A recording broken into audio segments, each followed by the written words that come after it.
샬롬, 주님의 이름으로 문안합니다. 오늘은 사순절 6번째 주 수요일입니다. 주님의 부활을 준비하는 마음으로 말씀 묵상을 나누도록 하겠습니다. 기도한 후에 말씀 나누겠습니다. 사랑의 주님, 어려움이 오래될수록 주님의 고난에 대해 더 많이 생각하게 됩니다. 우리 상황이 더 어려울수록 더욱더 주님께서 당하신 고난에 대해 묵상할 수 있도록 하여 주시고, 주님을 생각하며 이 고난을 잘 이겨내고 감당할 수 있는 믿음 허락하여 주시옵소서. 예수님의 이름으로 기도합니다. 아멘. 잠깐 본문 말씀을 찾아보겠습니다. 마태복음 28장 16절부터 26절입니다. 11제자가 갈릴리에 가서 예수께서 지시하신 산에 이르러 예수를 배웁고 경배하나 아직도 의심하는 사람들이 있더라. 예수께서 나와 말씀하여 이르시되 하늘과 땅의 모든 권세를 내게 주셨으니 그러므로 너희는 가서 모든 민족을 제자로 삼아 아버지와 아들과 성령의 이름으로 세례를 베풀고 내가 너희에게 분부한 모든 것을 가르쳐 지키게 하라. 볼지어다 내가 세상 끝날까지 너희와 항상 함께 있으리라 하시니라. 아멘. 요 며칠 새 한 개그맨의 안타까운 기사로 많은 사람들이 그를 염려하고 있는 모습을 볼 수 있는데요. 평소에 젠틀하기로 소문난 그가 평소에 부모님의 가르침대로 남을 생각하는 삶을 살았고, 갖고 싶은 좋은 집도 많은 사람들의 관심을 받아 번 돈으로 그렇게 사치스럽게 살면 안 된다고 하는 부모의 반대에 부딪혀 그 집을 사지 못했다고 알려지고 있습니다. TV에 나오는 그의 집이 그의 명성에 비해 너무 소박하다는 생각을 했었는데요.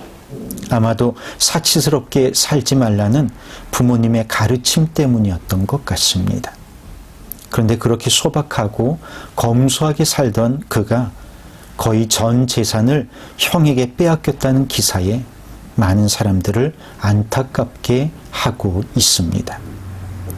부모의 가르침대로 선한 영향력을 끼치면서 살았던 동생과 부모의 가르침을 무시하고 동생의 전 재산을 가로채서 도망친 형, 마치 야곱과 에서의 이야기를 보는 듯합니다. 아마도 그 형제는 다시 형제의 우애를 되찾기는 힘들 것 같습니다. 29일자 묵상집에 보면 유언에 대한 이야기를 합니다.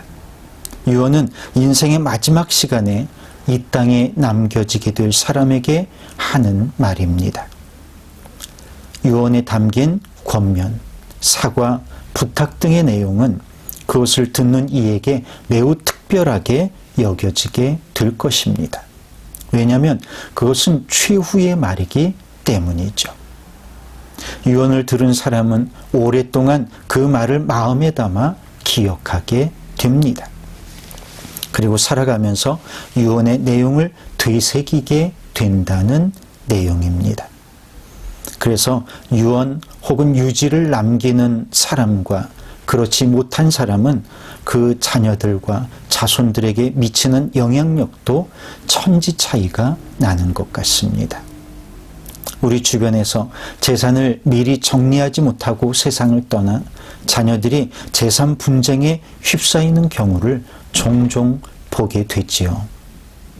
저는 자녀들의 삶과 우애, 그리고 그들의 가치관을 지키기 위해 반드시 정리해주고 떠나야 할 문제라는 생각이 듭니다. 그래서 유언에는 반드시 재산을 어떻게 나눌 것인가에 대한 이야기도 들어가게 되지요. 그것은 단지 재산을 정리하는 문제가 아니라 형제지간에 재산 문제로 다투지 않도록 돕는 중요한 의미가 있는 것 같습니다. 저는 그래서 제 아버지를 더욱 존경하게 되는 것 같습니다. 이번에 아버지께서 재산을 정리하시면서 세 남매에게 재산을 조금씩 공평하게 나누어 주셨습니다. 그러면서 제게 이런 말씀을 하셨습니다. 내가 장남이고 또 목회하느라 돈도 가지지 못한 너에게 집을 물려주고 싶었지만 내가 정말 바라는 건 너희 세 남매가 우애를 잃지 않는 것이라고 생각해서 공평하게 나눠주는 것이니 섭섭하게 생각하지 말라는 말씀이었습니다. 그리고 그런 아버지의 뜻을 따라서 우리 세 남매도 우리에게 나눠주는 것보다 아버지 살아계시는 동안에 병원비와 실버타운에 들어가야 할 돈이 많으니 그냥 갖고 계시라는 말씀을 드렸습니다. 아버지는 아직도 정정하시고 재산 분할이 아직 이르다는 생각을 하실 수도 있지만 본인이 정리하고 가야 할 문제가 없겠다는 생각을 오랫동안 하셨던 것 같습니다. 그런 와중에 저는 아버지의 지나온 삶에 대해서 몇 번이고 반복해서 듣고 또 들을 기회를 갖고 있습니다. 저희 장인어른은 돌아가시기 몇 년 전부터 내가 죽기 직전에 하는 말은 정신없이 하는 말이니 믿을 게 못 되고 지금 하는 말이 유언이라며 평소에 하고 싶었던 말씀을 자주 해주셨습니다. 그 유언의 말씀을 듣느라 2-3시간씩 졸면서 듣고 앉아있기도 했습니다. 유언이란 죽기 직전에 하는 말이 아니라 이렇게 자녀들에게 자기의 인생을 정리하면서 자신이 얻은 교훈이나 철학 그리고 재산까지 다 전수해 주는 과정을 말하는 것이라 생각됩니다.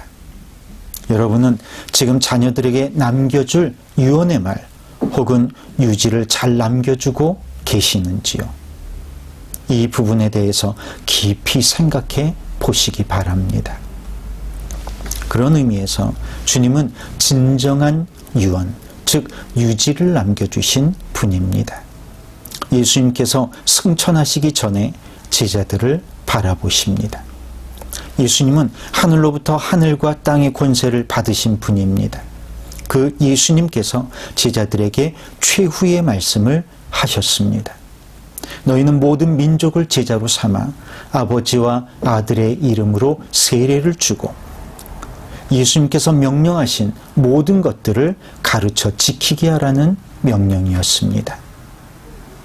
예수님이 이 사명을 주시면서 세상 끝날까지 너희와 함께 하시겠다고 약속하셨습니다. 예수님께서 제자들에게 하신 이 명령을 우리는 지상 대명령이라고 부릅니다. 예수께서 마지막 하신 마치 유언과도 같은 말씀이기에 이렇게 특별하게 부르고 있는 것입니다. 지상 대명령은 모든 성도들을 향한 예수님의 명령입니다. 그러면 하나님의 자녀인 우리들은 주님의 유언과도 같은 이 지상 대명령을 마음에 담아두고 기억하면서 늘 이 유언의 내용을 되새기면서 살아가는 것이 마땅하지 않을까요? 옛 동화에 나오는 청개구리도 평소에는 어머니의 말씀을 듣지 않고 말썽만 피우다가 어머니의 유언만큼은 반항하지 않고 그대로 했다가 어머니의 무덤이 강물에 쓸려 내려갔다고 하지 않습니까? 지금까지 우리는 부모의 유언이나 유지를 듣기도 힘들었고 있다고 하더라도 유지를 받들 만한 삶의 여유도 없었습니다. 그러나 우리 믿는 사람만큼은 아브라함이 이삭에게, 이삭이 야곱에게 축복기도와 유언으로 그 믿음의 유산을 물려주는 것처럼 믿음의 유산을 물려주는 복된 삶의 주인공이 되어야 하지 않을까요? 오늘 부활주일이 3일 남은 수요일입니다. 주님의 지상 대명령을 가슴에 담고 말씀대로 살아가는 저와 여러분이 되기를 주님의 이름으로 간절히 축원합니다. 기도하겠습니다. 주님께서 마지막으로 명하신 전도와 선교의 사명을 우리도 늘 기억하면서 순종할 수 있는 믿음 허락하여 주시옵소서. 또한 우리도 아브라함과 이삭과 야곱이 조상의 유지를 잊지 않고 자손들에게 대대로 믿음의 유산을 물려주었던 것처럼 우리도 믿음의 유산을 물려주는 복된 성도가 되게 하여 주시기를 원할 때에 지금은 우리 주 예수 그리스도의 은혜와 아버지 하나님의 극진하신 사랑과 성령님의 깨우치시고 말씀대로 살게 하시는 감동의 역사와 교통하심이 오늘 말씀을 듣고 나아간 모든 성도들 위해 지금으로부터 영원토록 함께 하시기를 간절히 축원하옵나이다. 아멘. 오늘이 벌써 사순절의 마지막 수요일이고 내일은 성보교일, 그 다음 날은 성금요일이 됩니다. 더욱 주님의 고난에 동참하며 주님의 부활을 기쁨으로 맞이하는 우리 모두가 되기를 바라봅니다. 그럼 내일 새벽에 줌으로 만나도록 하겠습니다. 감사합니다.